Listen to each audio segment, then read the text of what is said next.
بسم اللہ الرحمن الرحیم۔ حضرت محمد رسول اللہ خاتم النبیین صلی اللہ علیہ وآلہ آلہ وسلم کا وجود مبارک ایک آفتاب عالم تاب تھا، جس سے اونچے پہاڑ، ریتلے میدان، بہتی نہریں، سرسبز کھیت اپنی اپنی صلاحیت اور استعداد کے مطابق تابش اور نور حاصل کرتے تھے۔ یہ ابر باران تھا جو پہاڑ اور جنگل، میدان اور کھیت، ریگستان اور باغ ہر جگہ برستا تھا، اور ہر ٹکڑا اپنی اپنی استعداد کے مطابق سیراب ہو رہا تھا۔ قسم قسم کے درخت اور رنگا رنگ پھول اور پتے جم رہے تھے اور اگ رہے تھے۔ بادشاہ ہو یا گدا، امیر ہو یا غریب، حاکم ہو یا محکوم، قاضی ہو یا گواہ، افسر ہو یا سپاہی، استاد ہو یا شاگرد،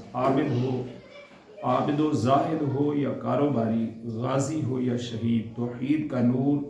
اخلاص کی روح، قربانی کا بلبلہ، خلق کی ہدایت اور رہنمائی کا جذبہ، اور بالآخر ہر کام میں خدا کی رضا طلبی کا جوش ہر ایک کے اندر کام کر رہا تھا۔ عزیز طلباء، مشکل الفاظ کے معنی دیکھیے۔ وجود مبارک، بابرکت وجود، آفتاب عالم تاب، دنیا بھر کو روشن کرنے والا سورج، استعداد، صلاحیت، تابش، روشنی، حرارت، ابر باران، برسنے والا بادل، ریگستان، صحرا، سیراب ہونا، پیاس بجانا، اخلاص کی روح، خروش کا جانا۔ اس میں مصنف یہ بیان کرتے ہیں کہ رسول کریم صلی اللہ علیہ وآلہ وسلم کا وجود مبارک، آپ کا مبارک وجود، آپ کی عظیم شخصیت ایک آفتاب عالم تاب کی حیثیت رکھتی ہے۔ ایسا سورج جس نے پوری دنیا کو روشن کر دیا، جس نے پوری دنیا کی تاریکی مٹا دی، پوری دنیا کی ظلمت اور اندھیرا ختم کر دیا۔ آپ صلی اللہ علیہ وآلہ وسلم کا چہرہ اقدس، آپ کا مبارک وجود، آپ کی عظیم ہستی، آپ کی عظیم شخصیت اس سورج کی مانند ہے جس نے پوری دنیا کو روشن کر دیا، جہالت کے گٹاٹوں، اندھیرے مٹا دیے، ختم کر دیے، اور آپ نے ہدایت کا نور پوری دنیا میں پھیلا دیا، ہدایت کی روشنی پوری دنیا میں پھیلا دی۔ پوری دنیا کو آپ صلی اللہ علیہ وآلہ وسلم نے ہدایت کی روشنی سے منور کر دیا۔ اور پھر جس طرح آفتاب عالم تاب جو ہے وہ بغیر کسی تعصب کے، بغیر تمیز اور بغیر کسی فرق کے ہر ایک کو اپنی روشنی اور تابش اور حرارت جو ہے وہ مہیا کرتا ہے، اسی طرح آپ صلی اللہ علیہ وآلہ وسلم نے بھی ہدایت کا نور پوری دنیا کے لیے عام کر دیا، کیونکہ آپ صلی اللہ علیہ وآلہ وسلم کی رسالت، آپ کی نبوت،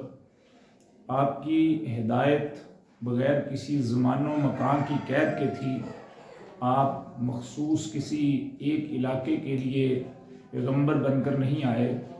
آپ کسی خاص زمانے کے لیے پیغمبر نہیں آئے، بلکہ آپ پوری دنیا کے لیے عالمگیر اور دائمی پیغمبر بن کر آئے، یعنی ہمیشہ کے لیے، قیامت تک کے لیے آپ صلی اللہ علیہ وآلہ وسلم ہدایت کا نور لے کر دنیا میں تشریف لائے۔ اسی طرح مصنف یہ بیان کرتے ہیں کہ جس طرح ایک سورج جو ہے وہ اپنی روشنی ہر طرف بھیجتا ہے، پھیلاتا ہے، دیتا ہے، مہیا کرتا ہے، ہر ایک چیز کو روشن کر دیتا ہے، چاہے وہ پہاڑ ہوں، ریتلے میدان ہوں، بہتی نہریں ہوں، سرسبز کھیت ہوں، اپنی اپنی صلاحیت اور استعداد کے مطابق وہ حرارت بھی اور روشنی بھی حاصل کرتے ہیں۔ مزید مصنف یہ بیان کرتے ہیں کہ یا ابر باران تھا، یعنی آپ صلی اللہ علیہ وسلم کا وجود مبارک آفتاب عالم تاب تھا، یا ایسا بادل تھا جو برسنے والا تھا، اور آپ صلی اللہ علیہ وسلم پوری دنیا کے لیے رحمت للعالمین بن کر تشریف لائے، جیسا کہ اللہ تعالیٰ نے ارشاد فرمایا وما ارسلناک الا رحمت للعالمین۔ تو عزیز طلباء، جس طرح بارش جو ہے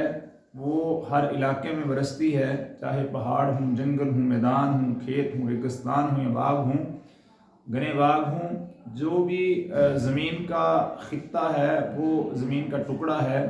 اس پر بارش برستی ہے اور ہر ٹکڑا اپنی اپنی استعداد کے مطابق اپنی پیاس بجانے کی کوشش کرتا ہے۔ قسم قسم کے درخت اور رنگا رنگ پھول اور پتے جم رہے تھے اور اگ رہے تھے، تو رسول کریم صلی اللہ علیہ وسلم بھی ایسی رحمت بن کر دنیا میں تشریف لائے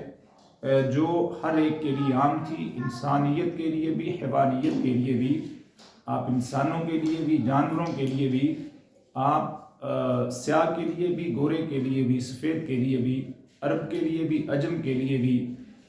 چھوٹے کے لیے بھی، بڑے کے لیے بھی، تمام طبقات کے لوگوں کے لیے آپ صلی اللہ علیہ وسلم رحمت بن کر دنیا میں تشریف لائے۔